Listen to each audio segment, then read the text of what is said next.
परंपरा जपायची की विचार जपायचे, धाराशिवच्या उमरगा तालुक्यातील एका छोट्याशा गावाने मोठा वैचारिक धक्का दिलाय। वेळ अमावस्या आणि या अमावस्येला पांडव नव्हे तर बाबासाहेब आणि बुद्ध वंदनाचा नवा विचार पुढे आलाय। पाहुयात वेळ अमावस्या विशेष हा खास रिपोर्ट। वेळ अमावस्या मराठवाड्यातील अनेक भागात नागरिक, मित्रपरिवार आणि पूर्ण कुटुंबासह शेतात जातात, पांडव पूजन करतात आणि परंपरेनुसार वनभोजन करतात।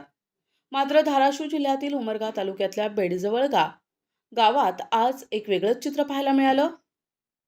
येथील रामभाऊ गायकवाड परिवाराने परंपरेला छेद देत शेतात पांडव नव्हे तर डॉक्टर बाबासाहेब आंबेडकर आणि भगवान गौतम बुद्ध यांच्या प्रतिमेचं पूजन केलं।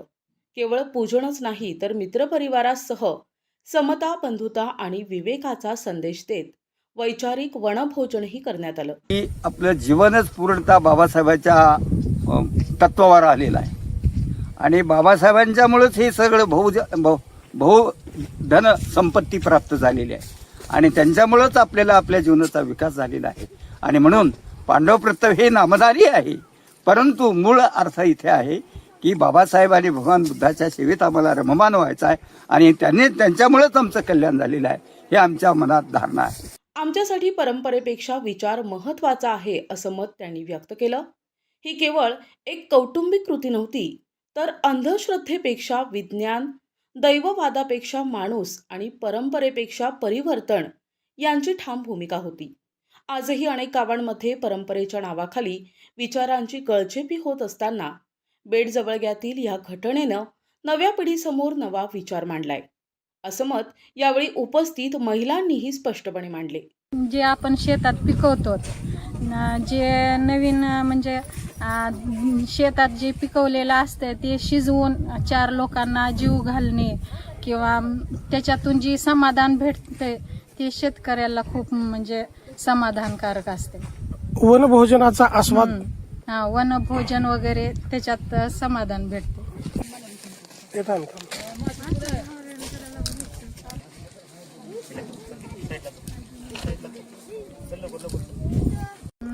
बाबासाहेबांचं तर दिवस रात्र त्यांचं स्मरण आपण करतोच, पण आजच्या दिवशी करणं, कारण हे पांडवाला जास्त महत्त्व देतात आज वेळ अमावस्येला। पण आता अशी पिढी सुधारणा झाली की पिढीमध्ये की आता वेळ अमावस्येला आता शेतात पण बाबासाहेब आहेत। गावामध्ये फक्त पांडव, दगडाचा देव आणि त्याला फासलेला चुना हेच तुम्हाला दिसेल हर घरी हर शेतात, परंतु राम खरंच मग त्यांचं करावं तेवढं कौतुक कमी आहे। ज्यांच्या नामस्मरण चिंतनाने, ज्याच्या कर्तृत्वामुळे राम आज एवढं मोठे सार्थक करून घेत आहे जीवनाचं, फार मोठं सुंदर असं शहर या ठिकाणी कमवलेलं आहे। आईवडिलांचं नाव त्यांनी कमवलेलं आहे, भाऊ बंधांना बहिणींना घेऊन पुढे चाललेले आहेत, यापेक्षा अजून कुठलं कौतुक असावं। आणि हीच खऱ्या अर्थाने त्यांची वेळ अमावस्या आहे। विशेषतः भगवान बुद्ध आणि बाबासाहेब इथे अवतरलेत म्हणायला हरकत नाही, एवढा सुंदर भगवतो अरहतो सम्मा संबुद्धस्स बुद्धं शरणं गच्छामि धम्मं शरणं गच्छामि द्वितीयंपि बुद्धं शरणं गच्छामि। बाबासाहेबांमुळे जे काय आज आहोत आम्ही, ते फक्त बाबासाहेबांमुळेच आहोत। त्यांचं नामस्मरण आम्ही दिवस रात घेत असतो। शेती असेल, व्यवसाय असेल, परत तुमचं नोकरी चाकरी असेल, हे सगळं आम्ही बाबासाहेबांमुळेच आम्हाला भेटलेलं आहे। वेळ अमावस्या असो किंवा कोणताही सण, पूजेचा विषय बदलू शकतो आणि बदलाची सुरुवात एका घरातूनही होऊ शकते।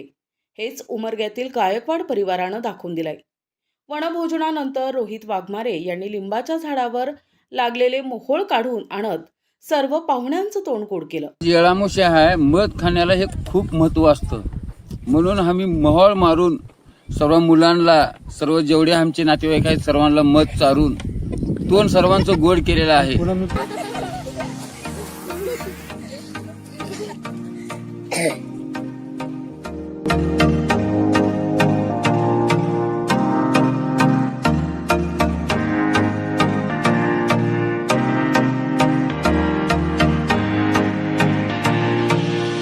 लहान मुलं वगैरे सर्वांचं लाड संपूर्ण पूर्ण झालेलं आहे मोहळ खाऊन. मग सर्व आता खुश आहेत. म्हणजे सगळे मोहळ खाल्ल्यात, मध खाल्ल्यात, पण तुम्ही काय खाता? आता मी लाटल्यावर ती पोळी उरली ना, ती पोळी पण खातो मी. आता काय आयुर्वेदिक एक नंबर असतंय. परंपरा मोडणं हा अपराध नाही, तर विचारांनी पुढे जाणं ही काळाची गरज आहे. उमरग्यातील बेटजवळग्याने आज हेच सिद्ध केलंय. या ठिकाणी जे आमचं मूळ अस्तित्व म्हणजेच आज बाबासाहेब आंबेडकर आहे.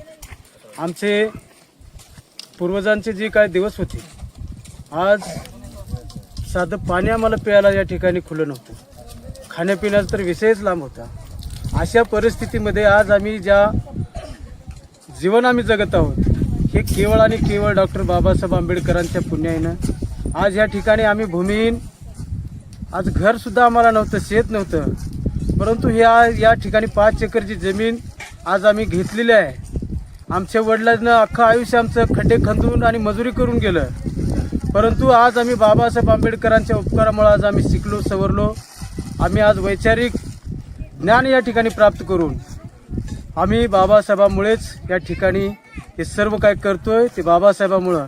आणि म्हणून कुठल्या पांडवामुळं कशाचंही काय आपण जर काय केलं तर ही सगळं अयोग्य आहे, ही सगळं अंधश्रद्धा आहे. आणि म्हणून हे जे काही वैभव या ठिकाणी आम्हाला मिळालेलं आहे, हे केवळ बाबासाहेबांच्या उपकारामुळे या ठिकाणी मिळालेलं आहे. आणि म्हणून या ठिकाणी आम्ही नव्याने एक उपक्रम अशा पद्धतीनं करण्याचा आम्ही निश्चय केला. आणि आमचे लातूरचे आमचे सर्व पाहुणे मंडळी, पुण्याचे पाहुणे मंडळी, इतर सर्व लातूर, उस्मानाबाद व आमच्या गावातील समाजातील सर्वांना या ठिकाणी वनभोजनाच्या कार्यक्रमाच्या निमित्तानं त्यांना आम्ही येण्याचा आग्रह केला होता. आणि ते सर्वजण या ठिकाणी आमच्या विनंतीला मान देऊन आमच्या या वनभोजनाचा त्यांनी लाभ घेतलेला आहे. आणि म्हणून अशाच पद्धतीचं पुढच्या काळात बाबासाहेबांच्या उपकाराची जाण ठेवून आम्ही प्रत्येक कार्यक्रम करत असतो. यावेळी रामभाऊ गायकवाड यांच्या मातोश्री यांनीही आपलं मत NTV समोर मांडत जुन्या रूढी परंपरा, चालीरीती, समाजात भेटणारी वागणूक यावर स्पष्ट बोलल्या.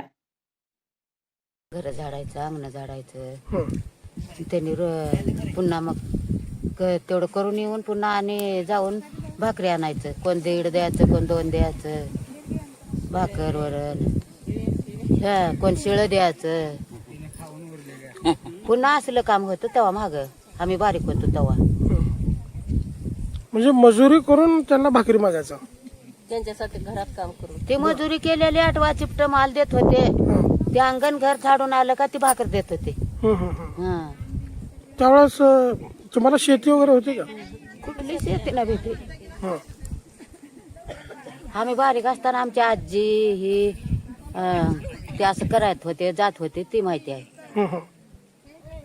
गावात ते झाडून यायचं, एकाचा वाडा घरदार झाडून येऊन मग पुन्हा आपलं घरचं काम करून आंघोळ करून मग पुन्हा आणि रोटी आणायला जायचं.